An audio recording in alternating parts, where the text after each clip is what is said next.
पुढची बातमी. पंतप्रधान नरेंद्र मोदी यांची तुलना ठाकरेंच्या शिवसेनेनं औरंगजेबाशी केल्यानंतर त्याचे पडसाद देशभरात उमटलेत.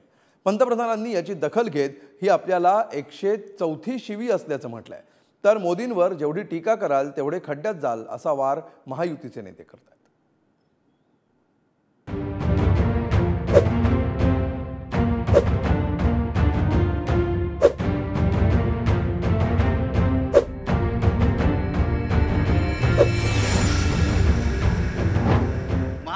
शिवाजी महाराज जन्माला आले आणि औरंगजेबाचा जन्म गुजरातमध्ये झाला.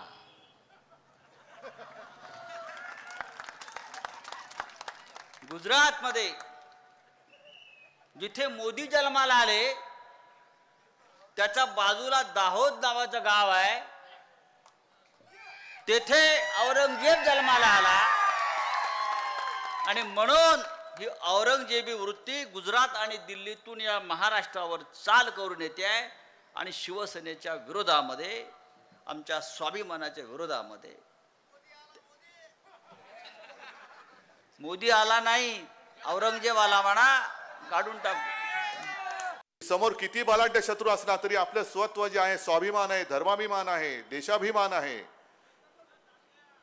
तो लाचाराप्रमाणे त्यांच्या चरणी वाहून नाही टाकायचा.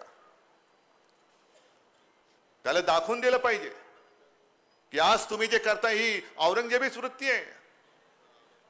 घाबरवून टाकायचं, पक्ष फोडायचे. मला खरोखर काही वेळेला लाज वाटते, ज्या मातीमध्ये छत्रपती शिवाजी महाराज जिजाऊ सारखी दैवत जन्माला आली, आपल्याला अभिमान आहे की आपलं भाग्य आहे की आपण देखील त्याच मातीत जन्माला आलो. पंतप्रधान नरेंद्र मोदी यांची तुलना औरंगजेबाशी करत ठाकरेंच्या शिवसेनेनं लोकसभा निवडणुकीचा प्रचार खऱ्या अर्थानं सुरू केलाय. पंतप्रधानांवर केलेल्या या टीकेला महायुतीच्या नेत्यांनीही जोरदार प्रत्युत्तर दिलंय. मोदीजी बद्दल ज्या पद्धतीने संजय राऊतांनी काल अत्यंत खालच्या भाषेतली टीका केली आहे, मला वाटतं संजय राऊत हे सोनिया गांधी यांच्या हॉस्पिटलमध्ये उदयनिधी स्टॅलिन यांची जीभ घेऊन त्यांचं ऑपरेशन करून आले आहेत. कारण हिंदू सनातन धर्म संपवण्याची भाषा उदयनिधी स्टॅलिननी केली आणि तीच भाषा संजय राऊत करता आहेत. वैयक्तिक कोणाची बदनामी करू नये. तुम्ही काय करणार हे तुम्ही लोकांना सांगितलं पाहिजे. तुमच्याकडे जर विकास कामाचा अजेंडाच नसेल, तुम्हाला जर तुमचा पराभवच दिसत असेल, तर मग काय समोरच्याला शिवीगाळ करणं हा एकमेव पर्याय उरतो. तो त्यांनी स्वीकारलेला आहे. तर एक पक्षाचा कार्यकर्ता म्हणून, एक महाराष्ट्रातला नागरिक म्हणून सगळ्यांनाच विनंती करायची आहे की जरी पराभव समोर दिसत असला तरी अशा पद्धतीची वाक्य उच्चारणं किंवा अशा पद्धतीनं पंतप्रधानांना बोलणं हे कितपत योग्य आहे हे त्यांनी ठरवावं. राज्याच्या पेल्यातच हे वादळ शमलेलं नाही. ठाकरेंकडून होणाऱ्या या टीकेची दखल थेट पंतप्रधान नरेंद्र मोदी यांनी घेतली आहे. पंतप्रधान नरेंद्र मोदी यांनी या टीकेचा उल्लेख करत प्रत्युत्तरही दिलंय. काय म्हणालेत पंतप्रधान मोदी? सरकार गेल्या 10 वर्षात केलेल्या कामांचं प्रगती पुस्तक जनतेसमोर ठेवतंय. पुढच्या 25 वर्षाचा रोडमॅप सरकार तयार करतंय. 3ऱ्या टर्मच्या 100 दिवसांचं नियोजन होतंय. दुसरीकडे विरोधक नवा रेकॉर्ड करतायत.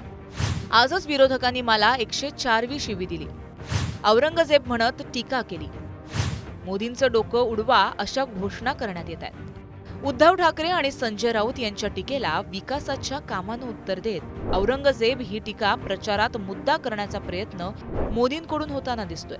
मोदींच्या या प्रतिक्रियेवरही संजय राऊतांनी टीका केली आहे. नरेंद्र मोदींनी मगरीचे अश्रू ढाळणं बंद करावं असं सांगत पंतप्रधान पदाची आब राखण्याचा सल्ला त्यांनी दिला. गरीब ईव्हीएमला शिव्या देत आहेत. ईव्हीएमला शिव्या देणं म्हणजे भाजपला शिव्या देणं. तळतळाट करतायत ईव्हीएमचा. आपण लफंगे करून जिंकून येत आहे. औरंगजेब सुद्धा हेच करत होता. औरंगजेबाची सुद्धा हीच खाखा वृत्ती होती. दुसरं कोणी समोर राहू नये ही औरंगजेबाची वृत्ती होती. ही वृत्ती आहे आणि या वृत्तीच्या संदर्भात आम्ही चर्चा केली. मोदींनी थोडंसं त्यांचं हे मगरीचे अश्रू ढाळणं बंद करावं. आता ते देशाचे पंतप्रधान आहेत काही काळासाठी. निदान या काळात तरी त्यांनी प्रधानमंत्री पदाची गरिमा प्रतिष्ठा सांभाळावी. पंतप्रधान नरेंद्र मोदी आणि औरंगजेब यांच्या तुलनेचा पुढचा अंक सुरू झाल्यानंतर महायुतीचे नेतेही सरसावले. पंतप्रधान मोदींवर जेवढी टीका कराल तेवढे खड्ड्यात जाल अशी प्रतिक्रिया व्यक्त होतीये. संजय राजाराम राऊत आणि त्याच्या मालकाला औरंगजेबच्या कबरीच्या बाजूला 2 कबर खोदून घेण्यामध्ये जास्त घाई लागलेली आहे. जेवढा देशाच्या पंतप्रधानांचा अपमान हे करतील तेवढं जास्त त्या खड्ड्यात स्वतःहून पडण्याचं काम हे दोघं तेवढंच करतील. विरोधक काय बोलतील काय बोलू नये हे त्यांचं त्याने ठरवायचं आहे.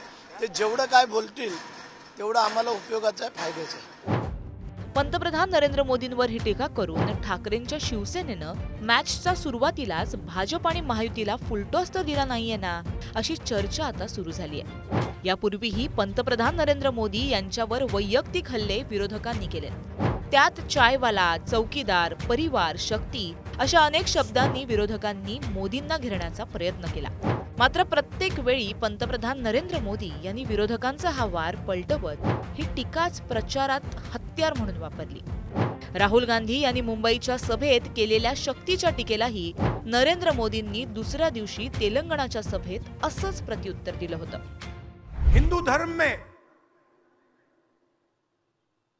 शक्ति शब्द होता है. हम शक्ति से लड़ रहे हैं, एक शक्ति से लड़ रहे हैं. अब सवाल उठता है वो शक्ति क्या है? राजा की आत्मा ईवीएम में है,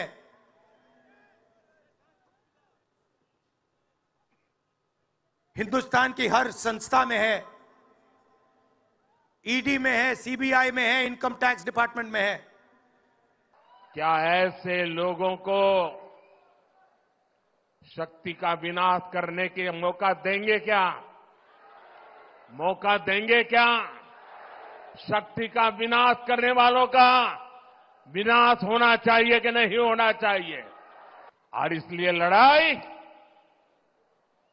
एक तरफ शक्ति के विनाश के लोग करने वाले लोग हैं, दूसरी तरफ शक्ति की पूजा करने वाले लोग हैं.